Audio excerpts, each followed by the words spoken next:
Koto Games Summoners Wars Pro in the making. This time we're gonna be talking about Colleen, the Fire Harpoon. And the Fire Harpoon is really good because with the Fire Harpoon you will be able to clear B10 levels really easy and really fast. And also you will be able to get to raids 4 and 5 if you haven't got there yet. Alright?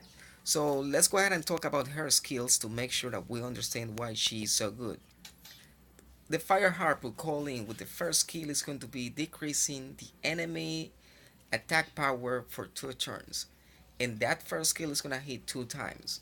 And it's going to be the harmful effect is going to be activated with 70% for each attack. Right?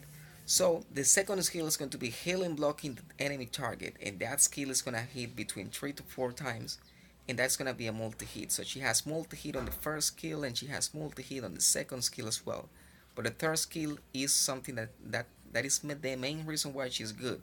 She will be able to increase the attack power of all allies for 3 turns, and she will also heal 25% of their HP. And after skilling up this skill, that skill is going to be available again after 3 turns of use. So basically, if you have Violent Calling, she will be healing you almost every turn, and the attack power is going to be available really often. That's going to help you a lot to clear faster Necro B10 runs, and it's going to be able to help you clearing as well with raids with this monster. Right. What do we need to know about calling? Calling is really easy to get, and calling you can get calling from the Fire Harpoon dungeon on the Fire Day, or you can get calling from summoning social points or from summoning unknown scrolls, or you can just stare at the shop, at the magic shop, every hour, and you will see that she's going to pop anytime on the magic shop because she shows up a lot everywhere, and it's really easy to skill her up. Now, the suggestion builds for calling. You run calling on the best rune set will be on violent revenge. Violent revenge, why? Because you need the support to have as many turns as possible. And also the revenge is going to help with hitting back the necro boss and get the shield clear as fast as possible. Also by revenging, whenever you get attacked by somebody, any enemy, then it's going to be the chance of landing that attack power debuff on the target by the 70% chance. And that is really useful in the raids level. Now, for slots 2, 4, and 6, you need to go speed, HP, HP. If you're a beginner, really beginner player, just go full energy, HP, HP, HP. And as you advance on the game, just go full energy, speed, HP, HP. And the more you advance, you will be getting then to swift energy, speed, HP, HP. And then later game, mid game, late game, you can go speed, HP, HP, but on violent revenge.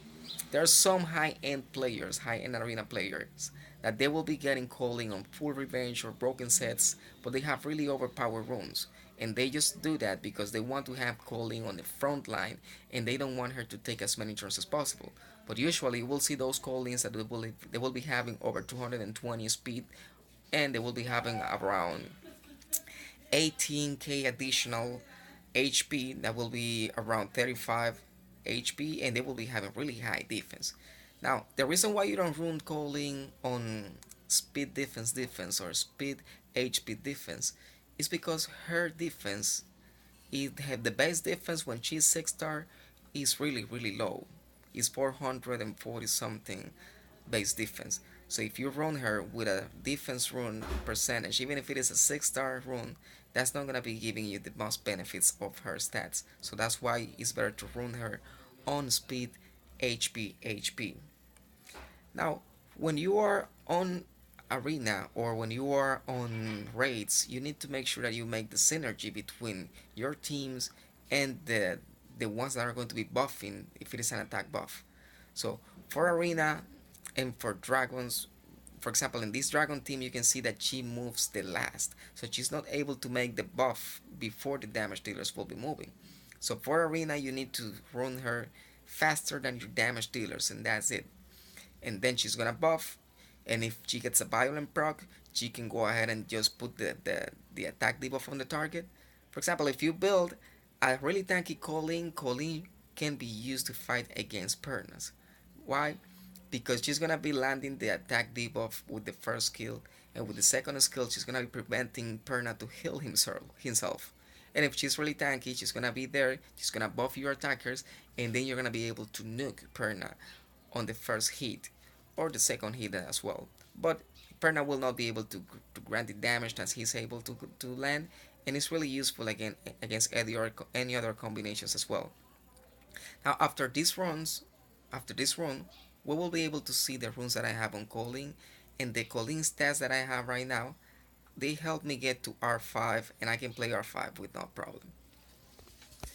Now my Colleen has a defense rune on slot 4, and I have that defense rune because that rune gives me additional 21% accuracy that I was lacking of accuracy on my Colleen. You can see this Colleen, it's 11k HP, and she's 443 additional defense, and she's like that because she has this defense rune. Once again, it's not recommended to go defense on Colleen, because if you go defense on Colleen, even having this 63% here and this 12% here, that will be 75% additional defense. And even having this 75% additional defense, she only has 443. And you can see here, this rune here, it's an HP rune and it's not even max. And having that rune there gives her 11,500 additional HP to keep her alive. Now you can see the runes. So what am I trying to say here? That it's better to go speed HP because the base HP is way higher than the defense, and you're gonna benefit the most from it. Now this Colleen is only 72%, 72 additional speed. That is good. It's not as I want her to be, but at this time she's able to work on R5, Necro B10, the Elemental Rifts. I can work with her everywhere, and she works like that. And I'm using the best runes to other support monsters, so that way I can be able to clear other areas of the game. Now, an ideal Colleen for you to be able to play R5, it will be over 190 Colleen and over 15k additional speed and a little bit more of defense. But you can actually play with a Colleen with a 15k additional HP and a 160 speed Colleen. You will be able to play with that on R5. Now, the main reason why you are not able to clear R5 at this time, it may be because your team does not synergize with the teams of your teammates. So my suggestion is for you to play with your friends, because your friends are actually between the same level that you are. You can go to the channel, you can look at the runes of your friends, you can go to the guild battle, to the guild, and look at your guildmates, and you will see that you are almost on the same level that they are. And when you synergize with them, they will not be moving too fast, or you will not be moving too fast on another teams, that you will not be able to synergize, and then one of them is gonna die, and if somebody dies on the raids, then two heads will be targeting one. So what is imperative to keep yourself alive?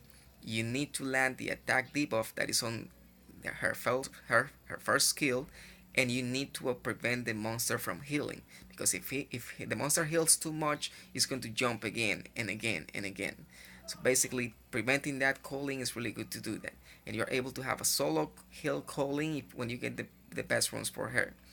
But don't wait for the runes, just farm, because you need to play with what you get, and at this time, this is what I got to be able to get Colleen on my R5 team working really nice. Now, when you have a low stat Colleen, you also need to have other supports. You cannot afford to have more than one damage dealer monster if you have a slow Colleen. So you need to make her tanky and faster, and as soon as possible with some resistance. Mine doesn't have too much resistance, but it's enough to stay alive on R5. Right, guys, thank you very much for watching. If you have any suggestions, any comments, or any feedbacks, I'll be more than glad to accept them. And also, if you need any other review of any other monsters, just let me know in the comments, and I'll be more than glad to upload a video on the comments and showcasing the video in action. Right, that was all, and have a great day.